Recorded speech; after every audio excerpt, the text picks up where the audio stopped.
तलाक़ के 10 साल बाद वे दोनों एक शादी में मिले। नीरज ने निशा को अकेली देखा तो वह उसके पास कुर्सी पर जाकर बैठे गया। काफी देर तक दोनों एक दूसरे को देखकर अनदेखा करते रहे। दोनों ने 7 वर्ष साथ गुजारे थे। झगड़ों के अलावा कुछ मीठी यादें भी दोनों के दिलों में बसी हुई थीं। आखिर नीरज ने ही बात शुरू की। कैसी हो? निशा अभिमान के साथ बोली। मजे में हूं। दूसरी शादी को 9 साल हो गए हैं। 2 बच्चे भी हैं। नीरज ने गौर से उसका चेहरा देखा। वह पहले से बहुत ज्यादा दुबली पतली हो गई थी। चेहरे पर जरा भी रौनक नहीं थी, न शरीर पर महंगे कपड़े थे। वह सोचने लगा कि जब उसके साथ रहती थी तब कितनी सुंदर थी। नीरज को अपनी ओर ताकते देखकर वह दूसरी तरफ देखने लगी। फिर खुद को नियंत्रित करते हुए बोली, तुम कैसे हो और हमारा बच्चा कैसा है? नीरज भी अकड़ के साथ बोला, मैं भी मजे में हूं।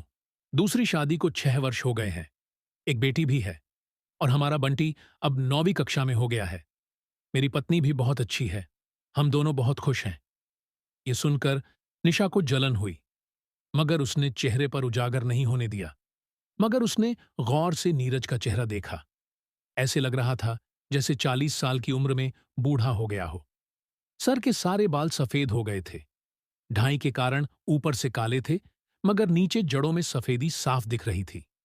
पेट भी काफी निकल आया था। फिर वे काफी देर तक चुपचाप बैठे रहे। शादी के कार्यक्रम में दोनों दिन भर करीब ही रहे, मगर बातें और नहीं हो पाई। मगर जब दोनों अपने अपने घर जाने की तैयारी कर रहे थे, तब नीरज निशा के पास आया और बोला, एक बात कहूं? निशा बोली, क्या?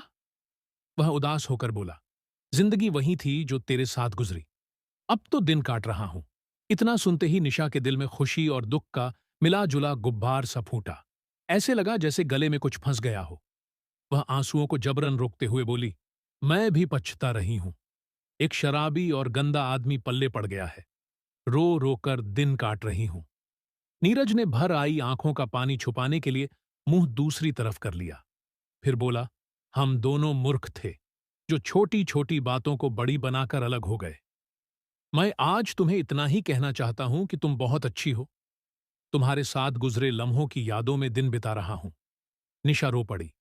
रोते रोते बोली, मैं भी उन्हीं पलों को याद करके जी रही हूं। कहकर उसने बैग उठाया और चल पड़ी। नीरज उसे तब तक देखता रहा जब तक वह आंखों से ओझल न हो गई।